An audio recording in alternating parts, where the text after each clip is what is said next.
Cuba Información. No me digan más mentiroso, no me digan más, no me digan más. La reciente decisión del gobierno de Cuba de permitir la reincorporación a su antiguo trabajo en la isla a los profesionales médicos que se acogieron a los programas de captación del gobierno de Estados Unidos ha descolocado a no pocos medios internacionales interesados en seguir proyectando una imagen sancionadora y represiva del Estado cubano. Recordemos que desde 2006 un programa llamado Cuban Medical Professional Parole otorga asilo político y residencia en Estados Unidos a cuanto cooperante sanitario de Cuba lo solicite. El diario español ABC aseguraba que con esta medida el gobierno cubano ha puesto un puente de oro para que regresen estos médicos. Curioso puente de oro porque en la misma noticia el diario nos asegura que a estas personas les esperan en la isla pésimas condiciones laborales y bajos salarios. La explicación de esta medida conciliadora de La Habana estaría, según el ABC, en que dichos profesionales escasean en un país exportador de servicios.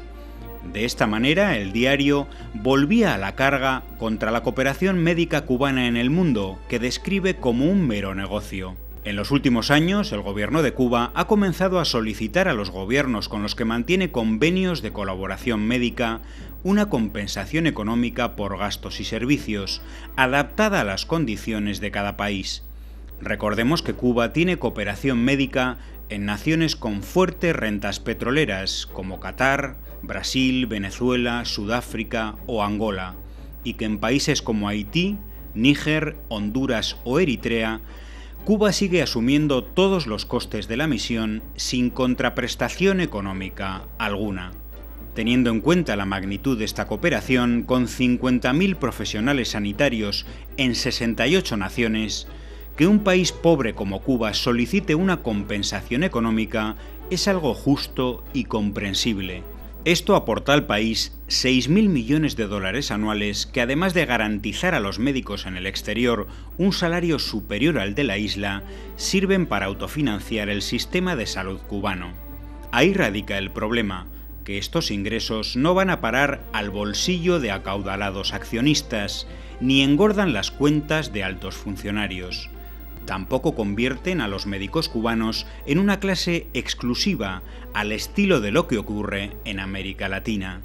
Una anomalía ideológica que debe seguir siendo satanizada por medios como el ABC, un diario que curiosamente ha publicado en los últimos años 478 noticias, la mayoría en tono de empalagosa alabanza, sobre la empresa privada de servicios médicos Sanitas, beneficiaria de la privatización de hospitales públicos españoles y cuyo beneficio solo en 2013 fue de 148 millones de euros, que en este caso sí fueron a las cuentas de accionistas multimillonarios. Por supuesto, de las prácticas laborales abusivas de esta empresa y de las reiteradas protestas de los sindicatos, no leeremos en este ni en ningún otro gran diario español ni media palabra.